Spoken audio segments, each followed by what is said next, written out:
morning class 9th. Welcome back again to my channel.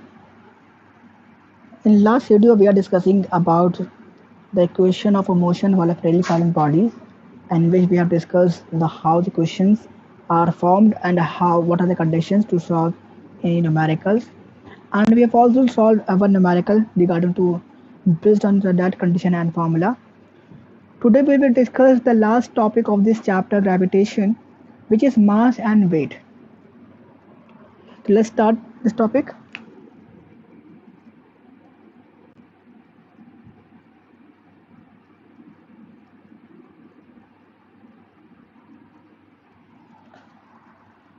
Class 9th. I'm very much sure about that.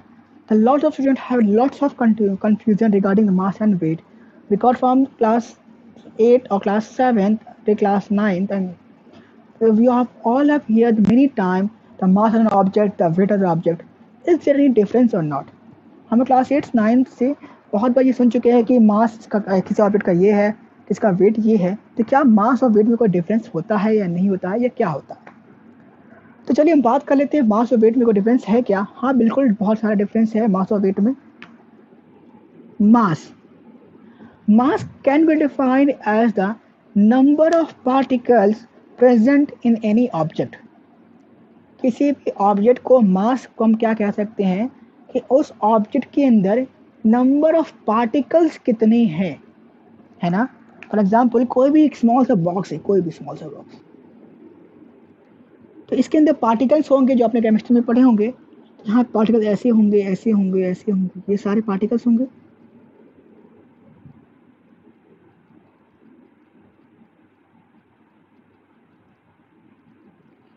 जितने इसमें particles होंगे x Y Z, मान लेते x है तो उस एक्स को ही हम लोग क्या बोलते हैं? मास. ठीक है. तो number of particles in any object और any material is known as mass. जितने पार्टिकल्स से मिल के नंबर के 1 2 3 4 वाला, तो उसको हम लोग क्या बोलते हैं? मास. ठीक है. तो कोई भी ऑब्जेक्ट चाहे वो स्मॉल सा वायरस हो या कुछ भी हो, अगर वो एग्जिस्ट करता है ना, यहाँ समझने वाली बात है, कोई भी ऑब्जेक्ट अगर वो एग्जिस्ट करता है तो उसके पास वो पार्टिकल से बना होगा. पार्टिकल्स होंगे तो कुछ नंबर्स भी होंगे, या तो हो सकता है 1 हो, या तो 1 तो होगा ही मिनिमम, उससे कम तो होगा तो बात ही नहीं होती है. 1 होगा या फिर 2 होगा, 3 होगा, या इनफाइनाइट हो, कुछ भी होगा. तो जितना अगर मास और नंबर ऑफ पार्टिकल्स होंगे तो उसके पास मास भी होगा. अगर 1 पार्टिकल है तो मास का 1 हो गया, 2 है तो मास का 2 हो गया. तो ये क्या होता है? Mass. Number of particles in that object known as mass. ठीक है. तो क्या डिफाइन हो गए? Number of particles. दूसरी चीज, जैसे मैंने अभी कहा कि कोई भी ऑब्जेक्ट अगर एग्जिस्ट कर रहा है तो उसके पास कोई ना कोई पार्टिकल्स भी होगा. वो कभी 0 तो होगा नहीं, 1 तो होगा ना, कोई एक पार्टिकल्स के पास तो होगा ही, तभी तो वो एग्जिस्ट कर रहा है. वो कोई भी इंसान हो, लिविंग हो, नॉन लिविंग, कुछ भी हो, तो it can never be 0.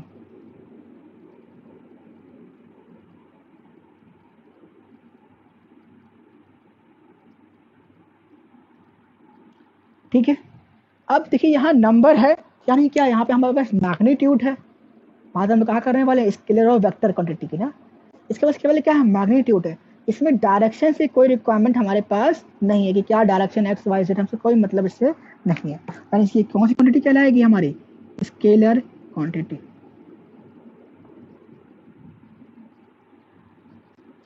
The SI unit, और जो इसकी एसआई यूनिट होगी, मास की नंबर का तो होगा, तो नंबर का कांस्टेंट होता नहीं है. ठीक है. तो मास की जो एसआई यूनिट है वो किस में होगी? कीजी. बात समझ में आ गई? क्या चीज? Number of particles is known as mass. It can never be 0, scalar quantity, and it is constant. अब वन थिंग मोर, जितने नंबर ऑफ पार्टिकल्स का बिना के ये ऑब्जेक्ट बना है, अगर उससे हम थोड़ा सा भी ज़्यादा कर दें या कम कर दें, हाँ, उससे हम थोड़ा सा भी ज़्यादा कर दें या कम कर देंगे, तो वो क्या हो जाएगा? वो दूसरा ऑब्जेक्ट बन जाएगा, है ना. वो क्या हो जाएगा? दूसरा ऑब्जेक्ट बन जाएगा. वेट की बात नहीं कर रहे हैं ना, वेट की बात में बातें नहीं कर रहे हैं. ये मैं कोई सर खाना खा लेंगे तो वेट हमारा बढ़ जाता है, हम बात वेट की कर ही नहीं रहे. हम बात कर रहे हैं किसके? मास की. ना नंबर ऑफ पार्टिकल्स की बात कर रहे हैं जिससे हमारा इंसान का शरीर बना हुआ है। अब वेट तो अलग चीज हो गया, ठीक है। तो यानी क्या हो जाएगा, अगर हम नंबर ऑफ पार्टिकल बढ़ा देंगे या घटा देंगे तो हमारा ऑब्जेक्ट चेंज हो जाएगा। यानी कि किसी भी एक पर्टिकुलर ऑब्जेक्ट का जो उसका मास होता है वो क्या होता है, कांस्टेंट होता है, यानी कि ये हमेशा क्या रहेगा, कांस्टेंट रहेगा, ये कभी भी घटेगा या बढ़ेगा भी नहीं। 4-5 पॉइंट क्लियर हो गया। मास, इससे नंबर ऑफ पार्टिकल्स को हम लोग क्या बोलते हैं, मास, नंबर या क्वांटिटी ऑफ मैटर कह लो, या क्वांटिटी कह लो, नंबर में दिक्कत हो रहा है तो क्वांटिटी कह लो। अब ये वर्ड सही लगेगा सुनने में। क्वांटिटी की बात हम लोग कर रहे हैं, quantity of particles, it can never B zero, इसका क्वांटिटी होता है, एसआई यूनिट क्या होती है, केजी में होता है, और ये कांस्टेंट होता है, कभी भी घटता बढ़ता नहीं है किसी भी ऑब्जेक्ट का। तो सर वेट क्या होता है फिर, चलिए बात सही है। सेकेंड चैप्टर में चढ़ते हैं न्यूटन लॉस ऑफ मोशन में, वहां पे हम लोग फॉर्मूला पढ़े थे, force is equals to mass into acceleration. यहाँ पे हम लोगों ने क्या डिफाइन किया था, ये मास है ये, है ना। तो अब हम कहीं वेट मशीन पे जाते हैं, अपना वेट करते हैं ना, आप कहीं पे खड़े होते हैं, हमको वेट बताता है कि भाई हमारा वो वेट बता रहा है। तो वो एक्चुअली में करता क्या है कि अब हमारा ऑब्जेक्ट है, पार्टिकल्स है, तो पार्टिकल्स पे क्या वर्क कर रहा होगा, अर्थ पे हम रहते हैं तो क्या वर्क कर रहा होगा, ग्रेविटी वर्क कर रहा होगा। और हम लोग अभी पढ़े फ्री फॉल में, हमारा जब फ्री फॉल होता है तो एक करंट क्या होता है, जी के बराबर होता है। तो we can write m into g, जो हमारा पास है और उसमें जितनी ग्रेविटी वर्क कर रही है वो हमारा क्या कहलाता है, वेट। इस तरीका क्या है, तरीके का फोर्स, फॉर्मूला तो वही बना है ना।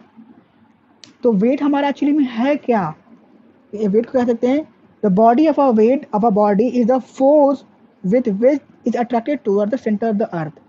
कि वेट हमारा क्या एक तरीके का फोर्स है जिसकी वजह से वो ऑब्जेक्ट अर्थ के सेंटर या अर्थ की ग्रेविटी की ओर अट्रैक्ट करता है। वेट क्या है, को खींचता है, क्योंकि एक फोर्स है जो अर्थ खींचता है, इसकी वजह से हम अर्थ के सेंटर पे, सेंटर ऑफ द अर्थ की तरफ, क्योंकि अर्थ के सेंटर से ही ग्रेविटी आती है, उसकी सेंटर की ओर हम लोग अट्रैक्ट होते हैं, चिपके हुए रहते हैं। तो मैं यार तभी हम लोग बोलते हैं हम ग्रेविटी लग रहा है इसलिए हम रुके हुए हैं, हम बोलते हैं ना हम कि हमारे अर्थ पे ग्रेविटी, इसलिए हम आराम से खड़े हो जाते हैं। तो वो क्या है, ग्रेविटी क्या वर्क कर रही है, ग्रेविटी हमारे मास पे वर्क कर रही है। तो एम इन टू जी जी हुआ तो वो क्या हो गया, फोर्स हो गया। तो फोर्स हमको खींच रहा है, अर्थ अंदर से खींच रहा है, तो हम अर्थ पे आराम से खड़े हो जाते हैं। आपने सुना होगा मून पे जाते हैं तो वहाँ पे ग्रेविटी कम है, तो वहाँ पे क्या जी की वैल्यू कम हो जाती है, गति कम होती है 1/6, अभी हमको पढ़ना है 2 मिनट बाद ही, ठीक है। तो वहाँ पे ग्रेविटी कम हो जाती है, वहाँ पे हम लोग खड़े से अच्छे से खड़े नहीं होते, और स्पेस में ग्रेविटी नहीं है, ठीक है। स्पेस की मतलब बातें कर लें तो आपने ये भी सुना होगा कि कोई भी ऑब्जेक्ट स्पेस में जाता है तो वो वेटलेस हो जाता है ना, वो वेटलेस जाता है, यानी यहाँ पे उसका कोई वेट नहीं होता। क्यों नहीं होता, क्योंकि वहाँ पे ग्रेविटी स्पेस में क्या हो जाती है, जीरो। जब ग्रेविटी जीरो हो गई तो हमारा फोर्स और वेट क्या हो गया, जीरो हो गया। पर मासलेस नहीं होता, मास होगा तभी तो एग्जिस्ट करेगा ना, तो कभी भी ये जीरो नहीं होगा, ठीक है। तो बात कर लेते हैं वेट की। तो वेट हमारा क्या हो जाएगा, it is a force by the earth. दूसरा, इट कैन बी जीरो, मतलब हो भी सकता है जीरो हो जाए, जीरो ना हो। जब ग्रेविटी जीरो हो जाएगा तो वो वेट जीरो हो गया। फॉर्मूला क्या होता है डबल वेट का, एम इंटू जी। जब जी जीरो हो जाएगा तो वो जीरो हो जाएगा, तो क्या लिखेंगे, इट कैन बी जीरो। दूसरा, तो ऑब्वियस सी बात है ये क्या करेगा, फोर्स है, तो मैग्नीट्यूड भी होगा और डायरेक्शन भी होगा, तो ये क्या हो गया, वेक्टर क्वांटिटी होगा। और क्या हो गया, एसआई यूनिट। एसआई यूनिट क्या होगा, फोर्स है तो एसआई यूनिट क्या हो जाएगा इसका, बिल्कुल सही सोच रहे हैं, न्यूटन।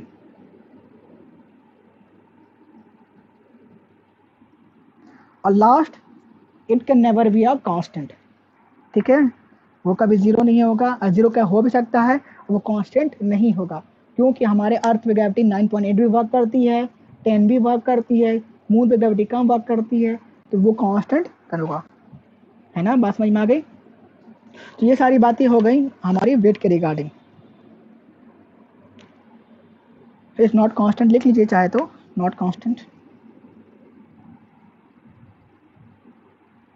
चलिए अब बात कर लेते हैं ग्रेविटी की। मतलब जैसे हमने पढ़े कि वो कांस्टेंट नहीं होता है, तो हमारे अर्थ पे अलग होगा, स्पेस में 0 होगा, मून पे और कम हो जाता है।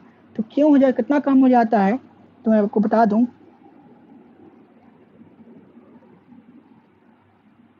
ये आप लोगों को सुना होगा कि अगर किसी ऑब्जेक्ट को वेट करना है तो आप जाकर मून पे जाइए, तो उसका वेट हमारा क्या हो जाएगा, कम हो जाएगा। कितना कम हो जाता है, 1/6।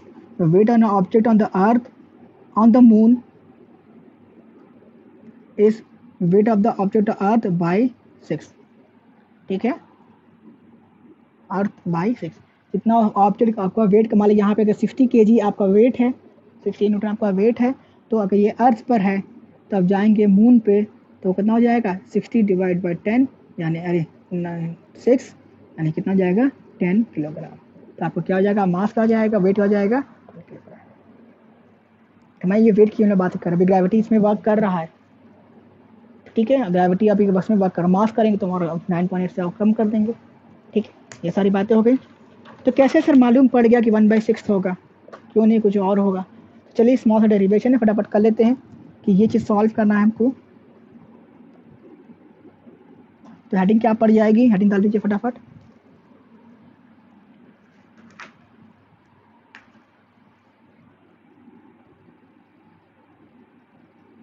वेट ऑफ ऑब्जेक्ट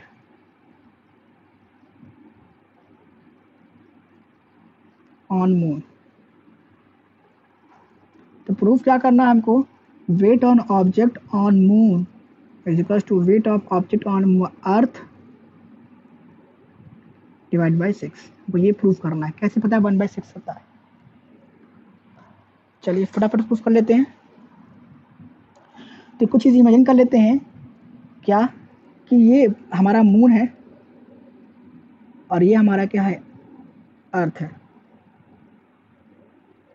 ये डायग्राम बनाना नहीं है, मैं सिर्फ बता दे रहा हूँ।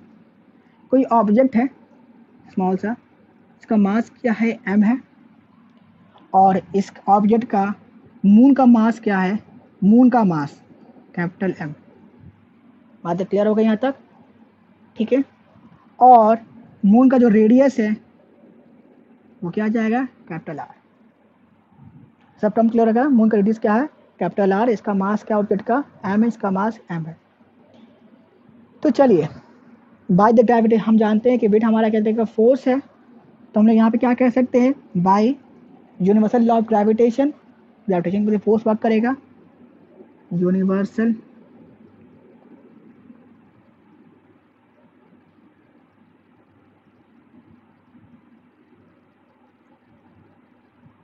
तो फॉर्मूला यहाँ पे क्या होता है, F equals to m1 g, यहाँ पे होता है g m1 into m2 upon r का स्क्वायर। और ये किसके बराबर हो जाएगा, वेट, क्योंकि इसलिए वेट भी क्या फोर्स है। तो निकालते हैं weight on object on moon, weight on object, इस ऑब्जेक्ट का वेट मून पे क्या होगा। तो निकालेंगे तो क्या हो जाएगा, कैपिटल G, और यहाँ पे m1 की वैल्यू क्या हो जाएगी, कैपिटल M, दो ऑब्जेक्ट के बीच का। m2 की वैल्यू क्या हो जाएगी, स्मॉल m, और r की वैल्यू क्या हो जाएगी, कैपिटल R, है ना। तो वो क्या जाएगा, capital M into small m upon r का स्क्वायर। ये क्या है, उस ऑब्जेक्ट का वेट कहाँ पे, मून पे,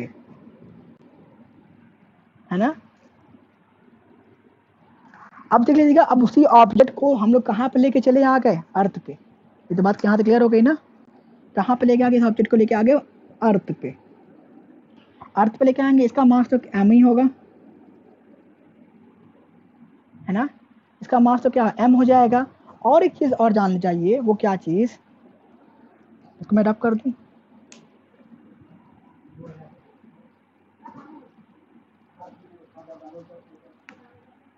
कि जो हमारा अर्थ का जो रेडियस है ना, जो अर्थ का जो रेडियस है वो मून के रेडियस का 4 टाइम्स है। मैंने हमारा अर्थ तो बहुत बड़ा है मून से, कितना बड़ा है, उसका अर्थ के रेडियस, मून के रेडियस का 4 टाइम रेडियस कर देंगे तो हमारा क्या निकल के आ जाएगा, इसका रेडियस आ जाएगा। और जो हमारे अर्थ का मास है ना, वो 100 time the mass of the moon है। इस मून के मास को 100 टाइम मल्टीपल कर देंगे तब हमारे अर्थ के मास के वो बराबर होगा, क्योंकि मून तो हमारे अर्थ से बहुत छोटा है ना। तो ये हमारी बात हो गई। तो आप यही फार्मूला यहाँ पे अप्लाई करते हैं। कौन सा formula? W weight of the object on the earth, वो क्या?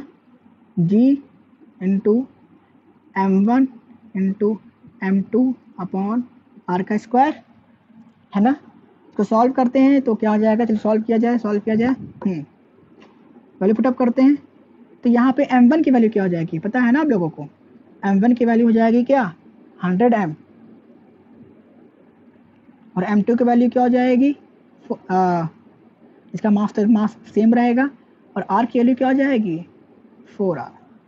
तो ये हो जाएगी G into 100 M into small m upon 4R का स्क्वायर। सॉल्व कर लेते हैं तो ये हो जाएगा G into 100 M into small m upon 16R का स्क्वायर। अब हमको निकालना है दोनों के मूल वाला क्या था याद है? ये चीज़ G M into M upon R का स्क्वायर। तो बस हम लोग क्या कर देंगे? दोनों को डिवाइड कर देंगे, WM अपॉन WE। तो हमको क्या निकालना है? दोनों के बीच में रिलेशन निकालना है।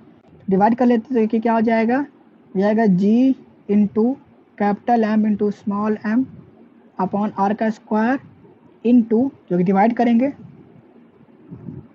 कर देता हूँ, G into 100 M into small m upon 16R का स्क्वायर।